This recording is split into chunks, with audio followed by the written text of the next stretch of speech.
우리가 보통 자동차 안전의 대명사 하면 볼보를 이야기하죠.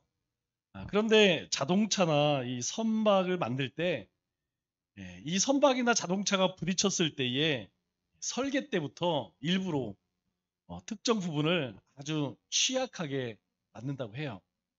우리 생각에는 탱크처럼 그냥 단단한 차가 안전할 것 같지만 실제는 그렇지 않다는 것이죠.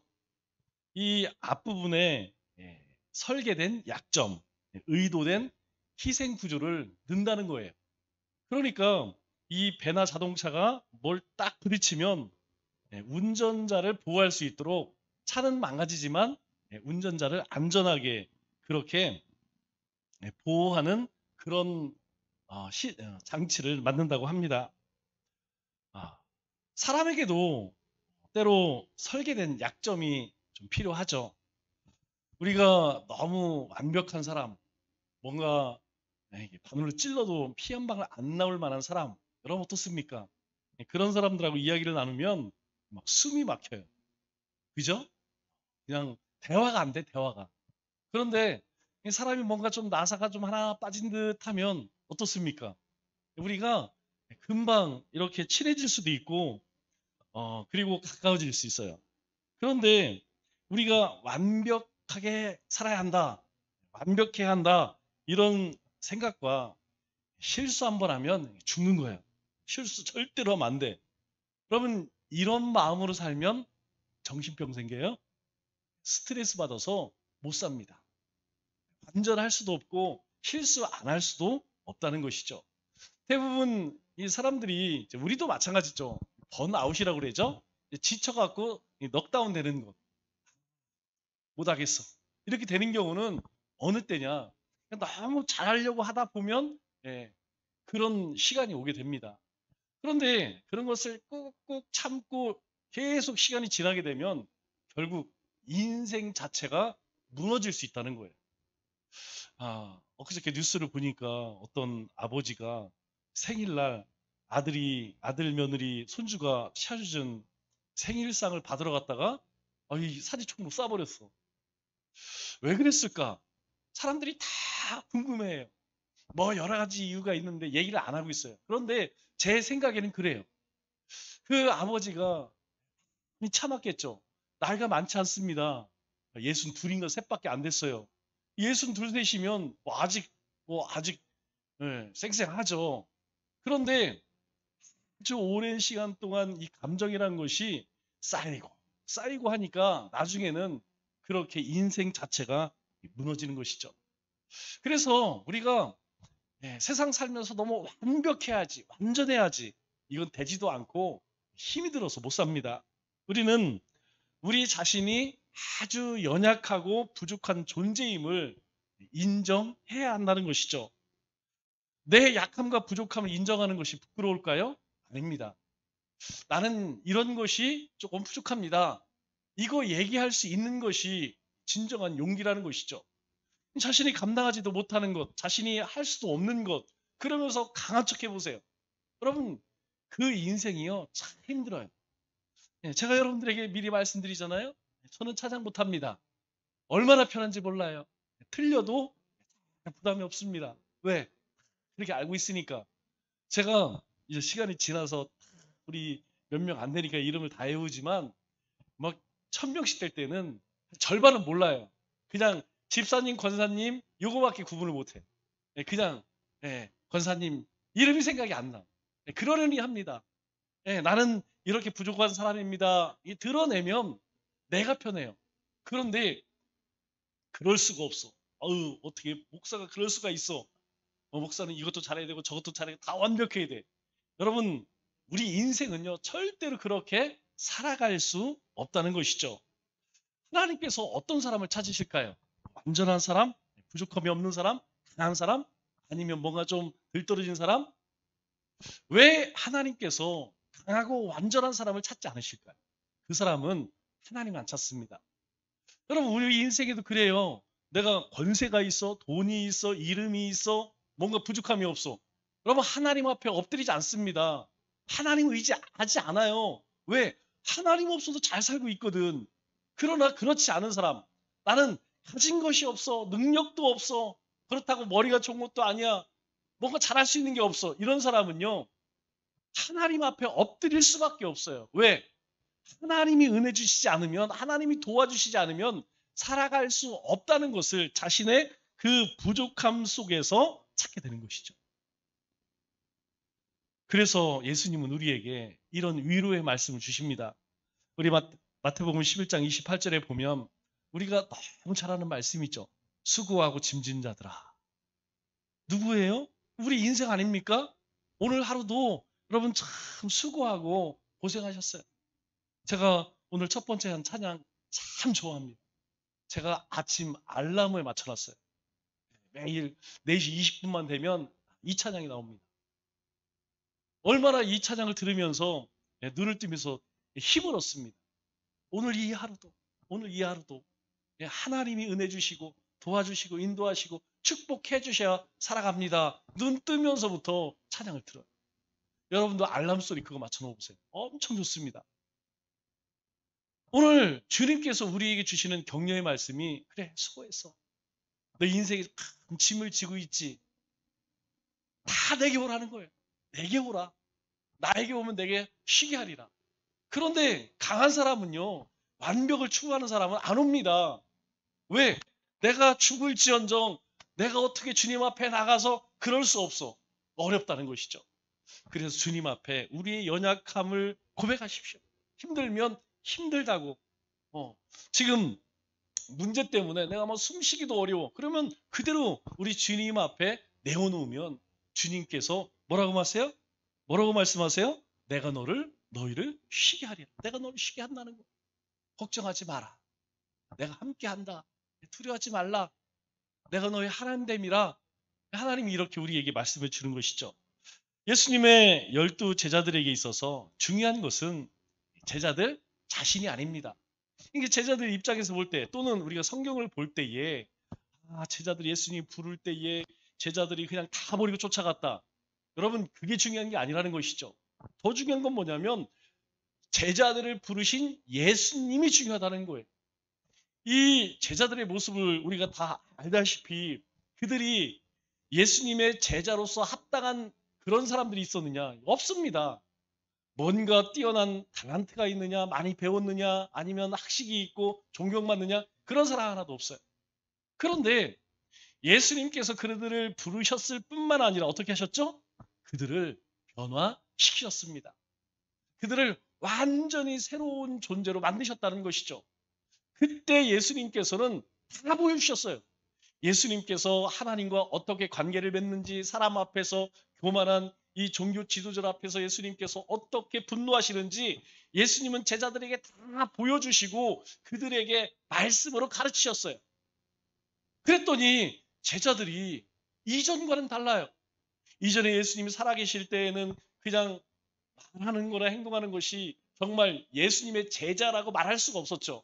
그런데 그들 가운데 하나님의 영이 임하니까 완전히 새로운 사람이 되었어요. 우리가 소망을 갖는 게 그겁니다. 여러분 우리 자신을 바라보면 우리 처지를 바라보면 우리 환경을 바라보면 여러분 소망 없어요. 그러나 주님이 함께 하시면 그렇지 않다는 것이죠. 주님이 우리 가운데 역사하시면 우리를 제자들과 같이 완전히 새롭게 변화시킨다는 것입니다. 그래서 예수님을 바라봐야 한다는 것이죠. 그 예수님을 경험할 수 있어야 한다는 것입니다. 먼저 예수님의 12 제자 가운데에 우리 지난주 첫 번째 그룹 예수님의 가장 사랑받는 제자들이었습니다. 베드로 형제 그리고 요한 형제. 오늘 두 번째 그룹은 빌립으로 시작되죠. 이 빌립은 굉장히 합리적인 사람입니다. 합리적인 사람인데 아주 소극적인 사람이야. 이런 사람의 특징이 무엇이냐면 함부로 말하거나 행동하는 사람이 아닙니다. 베드로 같은 사람은 먼저 질러놓고 봐. 먼저 질러놓고 수습형이야. 그런데 이런 사람들은 아예 문제거리를 안 만들죠. 여러분 요즘 사람들 어떻습니까? 요즘 젊은 사람들 보면 그런 얘기 많이 해요. 특별히 운전하면 더 많이 봐. 생각이 없어, 생각. 행동하는 거나 말하는 거 보면 이 뭐 생각을 하고 얘기하는 건지 할 수가 없습니다. 여러분 그렇지 않아요? 뭔가 이게 진짜 머리를 장식으로 가지고 다니는 것 같아요. 정말 얘기를 하다 보면 그냥 하는 행동을 보면 그냥 화딱지가 납니다. 빌립은 경솔하게 판단하거나 실수를 저지른 일이 거의 없었던 사람이에요. 하지만 이 단점이 있습니다. 이런 사람들은 어떤 모험을 하지 않아요. 항상 그냥 돌다리도 두드려서 가. 그러다 보니까 하나님이 행하시는 기적을 경험하기가 어렵습니다. 우리가 흔히 신비적 체험이라고 그러죠. 이 신앙생활에서 이 신비적 체험은 아주 중요합니다. 왜냐하면 우리가 하나님을 더 깊이 만나고 하나님의 그 신비한 능력을 우리가 경험할 수 있어요. 그런데 이런 사람은 그렇게 도전하지 않기 때문에 뭔가 푹 빠지지 않기 때문에 이런 일들을 경험하게. 빌립이 예수님을 만나고 친구 나다나엘에게 전도를 합니다. 우리 요한복음 1장 46절 말씀을 보면 이렇게 말씀을 하죠. 뭐라고 이야기하느냐? 와 보라 이렇게 이야기해요. 여러분 예수님을 만났어요. 그리고 이 빌립은 그분이 메시아라는 것을 단번에 알았습니다. 여러분 얼마나 떨릴까요? 우리가 뭐 요즘에는 그렇지 않지만 예전에는 연예인을 만나잖아요. 아우 막 광채가 나는 것 같아요. 신기해. 그래 막 쫓아다니고 난리가 났어요. 여러분 지금 빌립이 예수님을 만났어요. 그래서 그 친구에게 내가 메시아를 만났다. 그러면 뭐 우리 같으면 뭐 얼마나 장하게 이야기하겠습니까? 막 흥분해서 막 이야기를 하겠죠. 그런데 이 빌립은요 그런 얘기 안 해요. 내가 메시아를 만났는데 어쩌고 저쩌고 막 이런 얘기 안 하고 딱 한마디 합니다. 와 보라 봐라. 왜 그럴까요? 이 빌립은 아마 이 율법에 대해서 잘 알고 있었던 사람인 것 같아요. 왜? 예수님이 말씀하시는 거나 예수님이 행하시는 걸 보면 저건 사람일 수가 없어. 저것은 전 메시아가 분명해.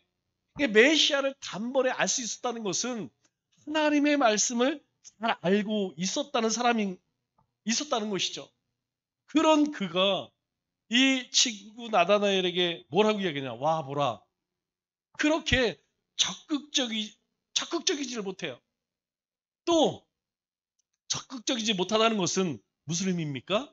뭐 어떤 논리나 이 말주변이 좋지 않았다는 거예요. 여러분 글을 잘 쓰는 사람이 있습니다. 그런데 말은 굉장히 못해. 여러분 주변에 그런 사람이 있죠? 반면에 말은 엄청 잘해. 그런데 글로 쓰라고 하면 벌벌 떠는 사람이 있어요. 그냥 말로 하라면 1시간, 2시간 떠드는데 네가 말한 거 글로 적어봐. 못 써. 왜 그러냐면 이게 사람마다 가진 은사이지만 이 빌립은 그렇게 뭔가를 논리적으로 체계적으로 잘 설명하는 그런 사람이 아니었다는 것이죠. 그저 뭐라고 이야기합니까? 와 보라. 그렇게 이야기할 수 있었던 것은 바로 이 예수님을 빌립이 만났기 때문이에요. 아마 그의 일상생활은 훨씬 더 더했을 겁니다. 예수님을 만났는데 이 정도 상태면 평상시에는 거의 존재감이 없는 사람이죠. 그런데 예수님을 만나니까 어떻게 해요? 자신의 가장 친한 친구에게 와 보라 라고 이야기했다는 것이죠. 여기서 중요한 것은 빌립에게 예수님을 만났다는 게 중요한 것입니다. 예수님을 경험했다는 것이 중요한 것이에요. 우리의 신앙은 그래요.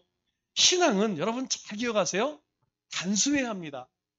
우리가 단순히 성경을 이해하고 단순히 순종하면 우리 삶 속에 하나님의 살아계심 경험합니다. 하나님의 놀라운 일들을 우리가 볼 수 있어요. 그런데 예수님께서 말씀하셨어. 그대로 믿어서 안 된 적이 있나요? 없습니다. 우리가 성경을 통틀어서 귀신 들린 사람이나 병든 사람이나 어떤 문제가 있는 사람 예수님께서 말씀하셔서 그 문제가 해결되지 않은 사람이 있나? 없습니다. 그들은 하나같이 단순한 사람이었어요. 아, 저 사람은 이게 평범한 사람이 아니구나. 하나님이 아들이고는 저렇게 할 수가 없구나. 단순하게 이해하고 예수님이 말씀하시면 예, 알겠습니다. 제사장에게 가겠습니다. 순종하니까 놀라운 역사들을 경험하는 것이죠. 여러분, 이해하고 믿습니까? 믿고 이해합니까? 여러분, 우리가 이해하고 믿으려면 성경에 아무것도 믿어지지 않아요. 왜냐하면 우리가 가지고 있는 지식이나 지혜라는 것이 정말 보잘것이 없어요. 그러나 우리가 믿으면 다 이해가 돼요. 하나님이 창조주시고 우리를 위해 그리스도가 오셨고 우리 안에 성령님이 함께 하신다라는 것을 내가 믿으면 내 삶에 일어나는 모든 일들이 다 이해가 돼요. 아, 하나님께서 이래서 이 사람을 만나게 했고 이런 가정을 하나님이 주셨고 그리고 나에게 삶에 이런 터전을 주셨구나. 나에게 오늘까지 호흡을 주신 것은 이런 이유가 있었구나. 깨닫게 되는 거예요. 그런데 주님이 행하신 일들을 우리가 막 이해하려고 하잖아요. 그러면 아무것도 받아들이지가 않아요. 흰새 타령밖에 나오지 않습니다. 우리 입술에서 불평과 원망밖에 나올 수가 없다는 것이죠. 두 번째로 진실했지만 편협했던 바돌로메입니다. 이 바돌로메는 바로 빌립이 전도한 나다나엘이죠. 이 바돌로메는 돌로메의 아들이란 뜻입니다. 이 바돌로메는 빌립의 말을 듣고 예수님을 믿기는 해요. 그런데 와 보라 그러니까 이 나다나엘이 뭐라고 이야기합니까? 아휴 나사렛에서 뭔 선한 것이 있겠냐 이렇게 이야기를 하죠. 그러니까 이 바돌로메의 머릿속에는 저 북이스라엘 그리고 그 중에서도 나사렛 거기는 아주 총구석에 가난한 사람들 별 볼 일 없는 사람 사는 그런 동네에 뭔 메시아가 그리스도가 나겠느냐 이게 머릿속에 고정된 사람이죠. 이런 사람을 우리가 뭐라고 이야기합니까? 편견 있는 사람이라고 그랬죠. 여러분 이 편견이라는 건 참 무서워요. 사람도 이 선입견이 있습니다. 첫인상이라고 그러죠.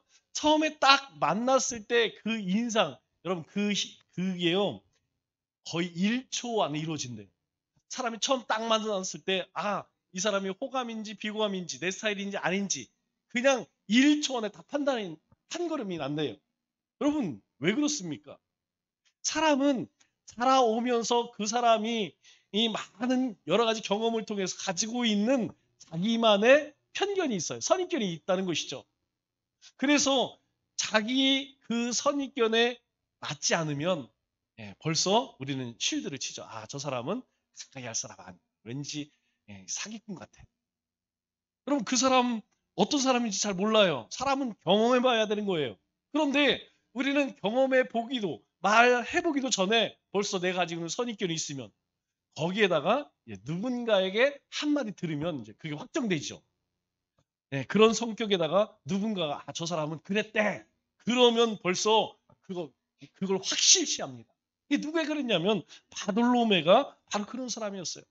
그런 바돌로메에게 예수님께서 놀라운 말씀하십니다. 우리 요한복음 1장 47절 말씀을 보니까 예수께서 나다나엘이 자기에게 오는 것을 보시고 그를 가리켜 이르시되 보라 이는 참으로 이스라엘 사람이라 그 속에 간사한 것이 없도다 이렇게 말씀하세요. 간사한 것이 없다. 여러분 이 간사하다라는 뜻이 첫 번째는 승질이 더럽다는 뜻이에요. 두 번째가 행실이 바르지 못하다. 이 두 가지를 다 가지고 있는 사람을 간사한 놈이라고 합니다. 간사한 놈. 여러분 우리도 직장에서 그죠? 이런 간사한 사람 한 번 경험하면 그 사람하고 다시는 뭔가 안 엮이고 싶어. 왜 그러느냐? 이런 사람들 가까이 하면요. 반드시 언젠가는 반드시 배신당해. 반드시 그렇습니다. 왜? 마음속에 그런 성격이 안 좋아. 거기다 행실까지도 바르지 못해. 겉으로는 잘 포장을 하지만 여러분 그걸 숨길 수 있겠습니까? 그런데 예수님은 이 나다나엘에게 뭐라고 말씀하시냐? 그 속에 그런 게 없대요. 그 얘기는 뭡니까? 이 사람은 참 진실한 사람이다. 참 정직한 사람이다. 이렇게 말씀하시는 것이죠. 그런데 이 나다나엘에게는 치명적인 약점이 있죠. 바로 선입견 있는 사람이에요. 뭔가를 경험하기 전에 자기가 가지고 있는 그 틀 안에서 판단한다는 것이죠. 그리고 이런 사람들이 한번 판단하거나 정죄하면 웬만하면 안 바꿉니다. 이게 무서운 거죠. 왜냐하면 자기 선입견이 갇혀 있기 때문에 남들이 아무리 그거 아니야 아니야 아니야 백날 얘기해도 아직도 그거 믿는 사람. 여러분 우리 주변에도 그런 사람들 많아요. 아직도. 왜냐하면 자기 생각 속에 갇혀 있기 때문이죠. 여러분 이런 사람 우리가 쉽게 뭐라고 표현하냐면 베베 꼬인 사람 이렇게 표현해요. 여러분 많은 부류의 사람이 있지만 참 상대하기 힘든 사람 중에 하나가 이 베베 꼬인 사람입니다. 참 힘들어요. 그냥 만사가 꼬여 있어. 이 사람하고 대화를 나누면 정말 머리가 아파. 사도 바울은 이런 사람을 뭐라고 이야기합니까? 어그러지고 거스르는 세대 이렇게 말. 이게 어그러졌어. 이게 마음이 꼬였다는 것이죠. 여러분 신앙은 믿음은 단순한 거예요. 주님께서 말씀하시면 그 말씀을 쫓아가면 됩니다. 그 말씀을 따라 행하면 된다는 것이죠. 세 번째로 의심 많은 도마입니다. 도마의 별명은 우리가 다 아는 것처럼 의심이 많은 제자예요. 하지만 이 도마는 한편으로 굉장히 담대한 그런 제자였습니다. 우리 요한복음 11장 16절 말씀을 보면 도마가 다른 제자들에게 말하되 우리도 주와 함께 죽으러 가자. 야, 우리 주님과 함께 죽자. 여러분 쉬운 말이 아니죠? 이 말씀을 이 이야기를 언제 하느냐? 이제 예수님께서 그냥 성전에 가서 그죠? 막 이제 종교 지도자들 막 혼내고 막 했어요. 그러니까 이 종교 지도자들이 안 되겠다. 저 예수를 잡아 죽여야지. 그대로 둬서 안 겠다. 그래서 어디로 피합니까? 요단 동편 베레아로 도망을 쳐서 거기에서 이제 복음을 전하죠. 그런데 그때 누가 오냐? 바로 나사렛 종이 찾아와서 아유 우리 지금 주님께서 사랑하시는 이 나사렛이 지금 다 죽게 생겼습니다. 빨리 좀 와서 고쳐주세요. 그랬더니 예수님께서 들은 척만 척 아무것도 안 하는 거예요. 그러다가 예수님께서 갑자기 야 나사로를 가자. 다른 제자들이 다 반대합니다.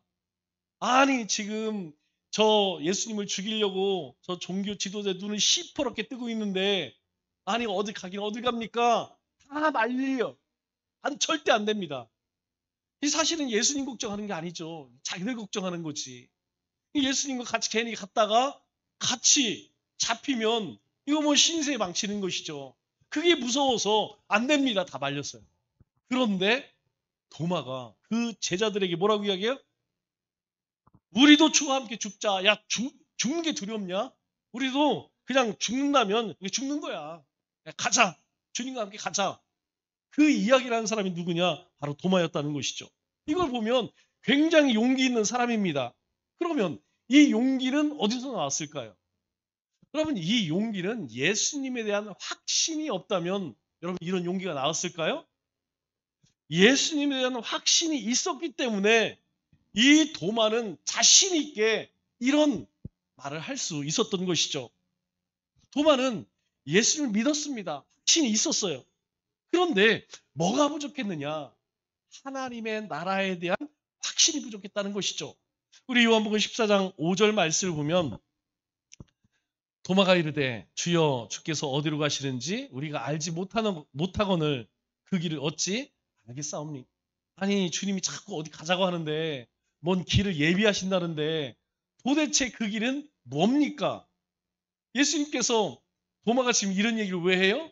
예수님이 무슨 말씀을 하시냐면 예수님께서 내가 죽는 것이 너희들에게 낫다. 내가 가서 먼저 너희들이 거쳐야 할 그 길을 내가 내고 준비할게. 그러니까 내가 없다고 해서 너희들 너무 두려워하거나 그것 때문에 낙심하지 말아라. 예수님이 순한 예고를 해주시는 거예요. 예수님께서 마지막 순한 예고를 해주십니다. 그런데 그 이야기를 들은 이 도마는 뭐라고 이야기하느냐? 도대체 그냥 아유 하나님의 나라 천국은 그곳은 그냥 성경에만 있는 곳이지. 아니 그곳을 어떻게 왔다 갔다 하겠습니까? 그래서 하는 말이 이거예요. 주여 주께서 어디로 가는지 우리가 어떻게 알겠습니까? 우리가 알지 못하고는 자꾸 그 길에 대해서 이야기하니까 저희들은 도대체 무슨 소리인지 모르겠습니다. 예수님 따라다닐 때는 예수님께서 수많은 기적들을 행합니다. 그러니까 예수님을 바라보면서 야, 이분이 진짜 그리스도구나 메시아구나. 그런데 예수님이 하시는 말씀에 대해서는 잘 이해를 못해. 하나님에 대해서는 그리 소망이 없어. 다시 이야기해서 이 도마는 한쪽 믿음을 가진 사람이었다는 것이죠. 이런 사람의 특징이 무엇이냐? 어느 때는 상상할 수 없는 그런 믿음을 보입니다. 그러나 또 어느 때는 상상할 수 없는 의심을 가져요. 이거 어렵죠? 이 사람이 항상 그렇든지 항상 아니든지 그러면 예측하기가 쉬워요. 아 이런 얘기가 나오면 아, 누가 반대하고 누가 또 이렇게 하겠구나 예측이 됩니다. 그런데 이 도마처럼 어느 때는 이랬다가 어느 때는 저랬다가 이런 사람 어렵죠. 예수님께서 부활하신 첫날 저녁에 제자들이 다 모인 자리에 가십니다. 그런데 그 자리에 누구만 없어요? 도마만 없습니다. 그래서 나중에 제자들로부터 예수님이 사셨다라는 얘기를 듣습니다. 그런데 이 도마는 그것을 믿지 않아요. 분명 예수님께서 순한 예고를 3번이나 하셨습니다. 그럼에도 불구하고 예수님은 진짜 살아나셨어. 제자들이 이야기를 해도 받아들이지 않아요. 그런 도마를 향해서 주님이 이렇게 말씀하시죠. 요한복음 20장 27절 말씀을 보니까 도마에게 이르시되 야 손가락을 이리 내밀어 내 손을 보고 내 손을 내밀어 내 옆구리에 넣어 보라.